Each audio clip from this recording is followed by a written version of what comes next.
안녕하세요, 여러분. 닥터허브의 팔팔한나입니다. 오늘은 우리 일상 속에서 자주 만나는 허브에 대해 이야기해 볼 건데요.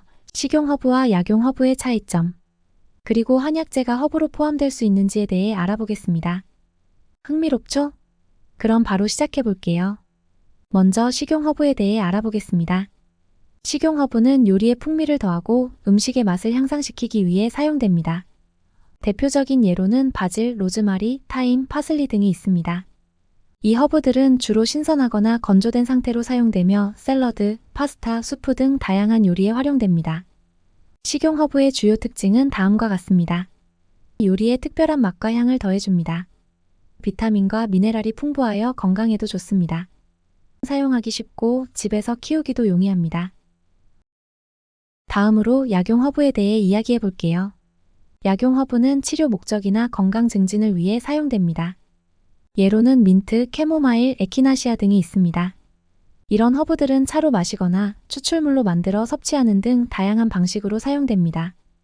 약용 허브의 주요 특징은 다음과 같습니다. 특정 질병이나 증상을 완화하는 데 도움을 줍니다.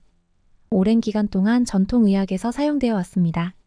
차, 오일, 캡슐 등 여러 형태로 섭취할 수 있습니다. 이번에는 한방에 사용되는 한약재가 허브로 분류될 수 있는지 알아보겠습니다. 한약재는 주로 식물의 뿌리, 줄기, 잎, 꽃 등을 사용하여 치료 효과를 얻는 전통의학의 재료입니다. 예를 들면 인삼, 감초, 작약 등이 있습니다. 한약재는 약용 허브의 범주에 포함될 수 있습니다. 왜냐하면 허브의 정의가 의료적 또는 향기 목적으로 사용되는 식물이기 때문입니다. 따라서 한약재도 허브의 한 종류로 볼 수 있습니다.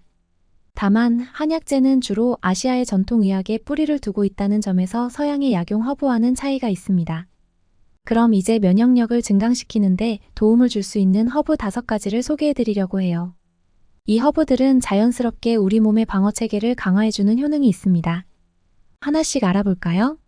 첫 번째로 소개할 허브는 에키나시아입니다. 에키나시아는 감기와 독감 증상을 완화하고 예방하는 데 효과적입니다. 연구에 따르면 에키나시아는 면역세포의 활성을 높여 병원균에 대한 저항력을 높여준다고 합니다. 에키나시아 차나 보충제를 통해 섭취할 수 있습니다. 두 번째는 생강입니다. 생강은 항염증 및 항바이러스 성분이 풍부하여 면역력을 높이는 데 큰 도움이 됩니다. 특히 감기나 독감 증상이 나타날 때 생강차를 마시면 증상을 완화시키는 데 효과적입니다. 생강을 요리에 활용하거나 차로 끓여 드시는 것을 추천드립니다. 세 번째 허브는 강황입니다. 강황에는 커큐민이라는 강력한 항염증제가 들어있어 면역체계를 강화해줍니다. 커큐민은 항산화 작용도 뛰어나 체내 염증을 줄이고 면역세포의 기능을 증진시킵니다. 강황은 카레 요리나 스무디에 넣어 섭취할 수 있습니다. 네 번째로 소개할 허브는 마늘입니다. 마늘은 자연적인 항생제 역할을 하며 면역체계를 활성화시키는 성분인 알리신을 포함하고 있습니다. 정기적으로 마늘을 섭취하면 감염 예방과 면역력 강화에 도움을 줍니다. 생으로 먹거나 요리에 첨가해 드시는 것이 좋습니다. 마지막으로 로즈마리를 소개합니다. 로즈마리는 항산화 성분이 풍부하여 면역력을 높이는 데 기여합니다. 또한 항균, 항바이러스 작용이 있어 감염을 예방하는 데 도움을 줍니다. 로즈마리는 허브차로 마시거나 요리에 사용해 보세요. 여기서 강황, 생강, 마늘이 허브에 포함되는지 궁금하신 분들이 많을 텐데요. 일반적으로 허브는 향신료와 약초를 포함하는데 강황, 생강, 마늘은 약초로 분류될 수 있습니다. 이 세 가지는 모두 식물의 뿌리 부분을 사용하는데 약초의 범주에 속합니다.